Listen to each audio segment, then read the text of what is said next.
the most difficult part was, one, getting yelled at all the time. But the second part, she said, was marching everywhere. She said, my legs were so tired. But she's telling me this, and she followed it up with, at graduation, I was having a conversation with my chief, and we were talking about this. And the chief asked, hey, what was the hardest part? And she said, the marching. And the chief said, well, did the marching get any easier? And my daughter-in-law, her name's Jasmine, didn't say that it got any easier. She goes, it didn't get easier. I just got stronger. And so I didn't feel it anymore. Welcome back to another episode of the Success Unleashed show. I used to call it a podcast, but the truth is I spend way more time pushing video than I do audio. So if you're listening audio, congratulations, love you. If you're watching video, keep on watching. I want to share a really personal story that happened to me this week. My daughter-in-law and my son-in-law both decided to join the Navy at the same time. They just got married last August. In fact, this week they'll be completing a year, or I should say celebrating a year of being married. And they both decided to join the Navy. Well, she started 3 weeks before he did. She's a logistics specialist and he's a corpsman, so medical.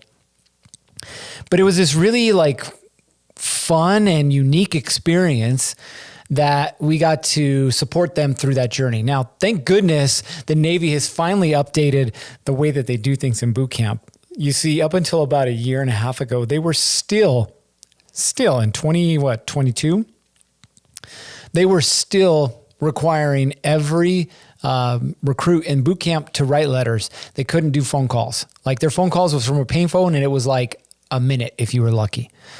And so now every 3 weeks they get 30 minutes and it's on their cell phone. So it's been nice to be able to chat with them. But my daughter-in-law graduated this week, and we got to spend quite a bit of time with her on Saturday talking about her experience. And she talked a lot about the mental toughness that it took.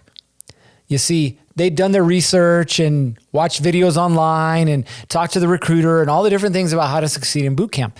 But it's a different thing when you're actually there. And I said, well, what was the most difficult part about being there? And she said, the most difficult part was, one, getting yelled at all the time. But the second part, she said, was marching everywhere. She said, my legs were so tired. And we kind of chuckled a little bit, right? Because the truth is, we as humans lead a pretty sedentary lifestyle. But she's telling me this, and she followed it up with, at graduation, I was having a conversation with my chief, and we were talking about this. And the chief asked, hey, what was the hardest part? And she said, the marching. And the chief said, well, did the marching get any easier? And my daughter-in-law, her name's Jasmine, didn't say that it got any easier. She goes, it didn't get easier. I just got stronger. And so I didn't feel it anymore. And I was like, man, that's such a powerful revelation. Because think about it. Everything in life, in order to succeed, you're going to face some type of resistance, right? Whether it's resistance from natural forces, gravity, wind, air, water, whether it's resistance from people around you, family, friends, people from school, whether it's resistance from the economy or the industry or your boss, there's always going to be resistance. And so the question is not, well, what do I do when resistance comes, right? The question is, what are you going to do when resistance comes? In other words, it's always going to be there. So you can't hide from it. You can't run from it. You can't ignore it. Well, I guess you could, but then what are the results going to be from that? Probably not what you expect. And so you have to lean into that resistance. I have an 18-year-old son, right? He just graduated high school and he's trying to figure out what he wants to do with life, right? And he's like, Dad, I'm going to get a job. I was like, awesome, get a job. And, we're kind of letting him adult now. He still lives at home, but we're letting him adult.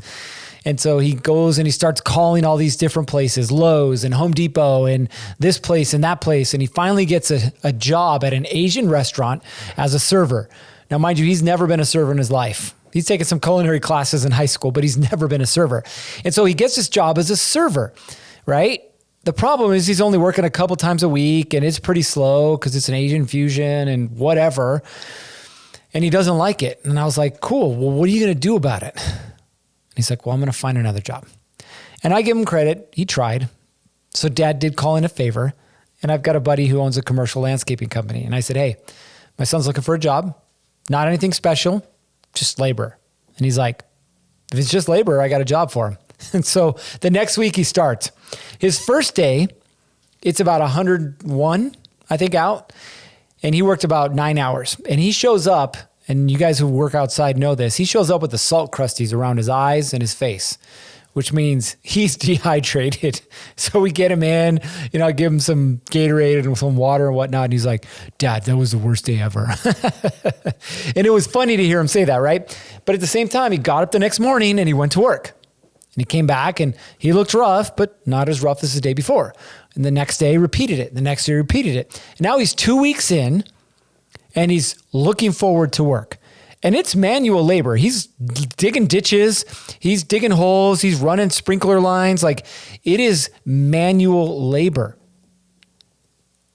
But here's the thing, right? For him, 2 weeks in, and he's already comfortable with the amount of resistance that he was experiencing there. Now, for him, there's also some other resistance. He didn't speak a whole lot of Spanish. And guess what? The crew he's with, they're all Latin, right? They're from Central America and South America and Mexico. And so he has a new set of resistance, and that is communication, right? But that's what this life is about. It's all about what is the resistance, and then what am I doing about the resistance, right? How am I pushing back against the resistance? I want you to think about right now in your business and where is it that you're experiencing the greatest amount of resistance. If you're a newer contractor, odds are it's probably going to be around generating more business, right? Marketing, leads. And so you might be paying out some dollars to a marketing company. Please get me some leads, Angie's List or Thumbtack or some other marketing company that's promising you leads online, right? And you're experiencing resistance trying to figure out, well, how come I'm not getting any business? How come nobody's saying yes? How come the phone isn't ringing? For some of you, it might be the sales process itself. You might consider yourself a little bit more of an introvert, not super comfortable in front of other people, and not super comfortable with your own worth and asking somebody for money. Or it could be on the job site where all of a sudden you're completely overwhelmed because you're doing work and money's coming in, but you don't have any more time. And so now you're trying to manage all of these jobs by yourself, or maybe with a small crew.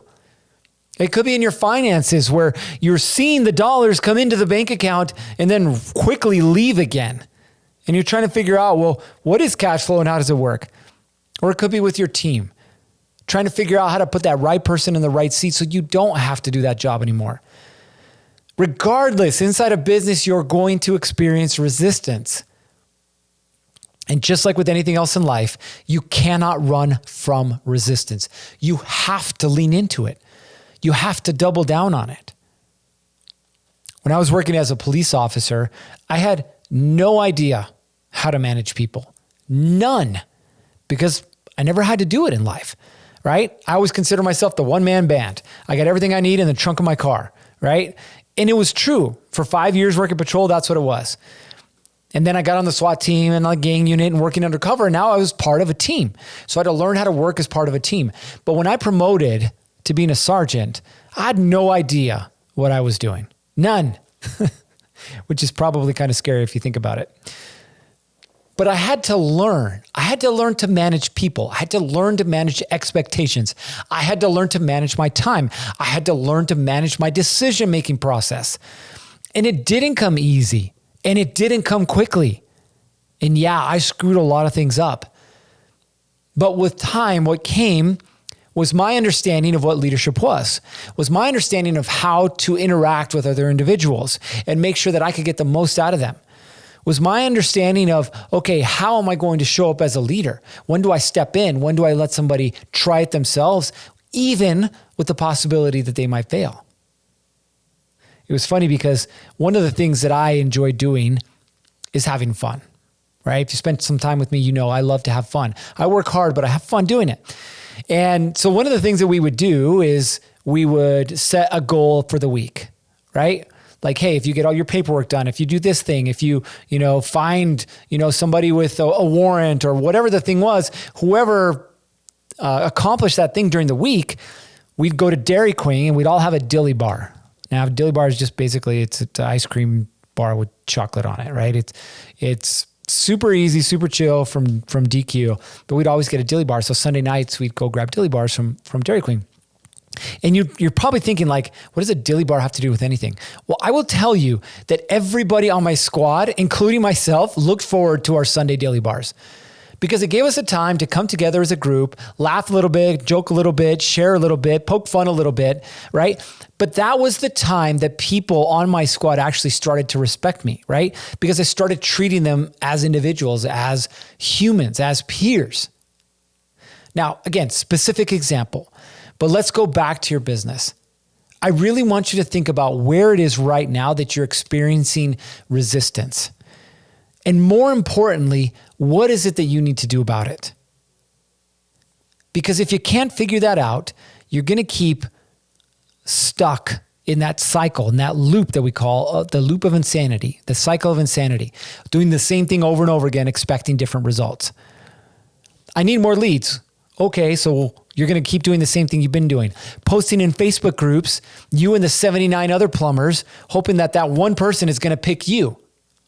Probably not going to happen, right? Or you could say, hey, the resistance is because I don't know who I'm working or want to work with and what it is that I'm offering them. And so I need to figure that out first, which means I need to start having conversations with people, which means there's resistance there because now I have to have conversations with people and I have to know what to say and I have to know how to say it, right? And it could happen in every aspect of your business. But right now, more than anything, understand this. You're going to experience resistance in life.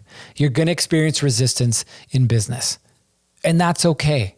It's part of business and it's part of life. Cash flow, people, marketing, sales, getting the work done, paying your bills, leadership, it's going to happen. But I will tell you right now from experience, the more that you lean into resistance, the more success you'll have. The more that you understand that resistance is not the thing to run from, but the thing to run towards, the more you'll see pleasure inside of the pain. All right, that's all I got for you. You know what time it is. It's time to get after it. 3, 2, 1, off you go. Thanks for listening to the Success Unleashed podcast. Before we go, show some love for your favorite podcast by liking, subscribing, and leaving us a review. Until we see you again, it's time to get after it. 3, 2, 1, off you go.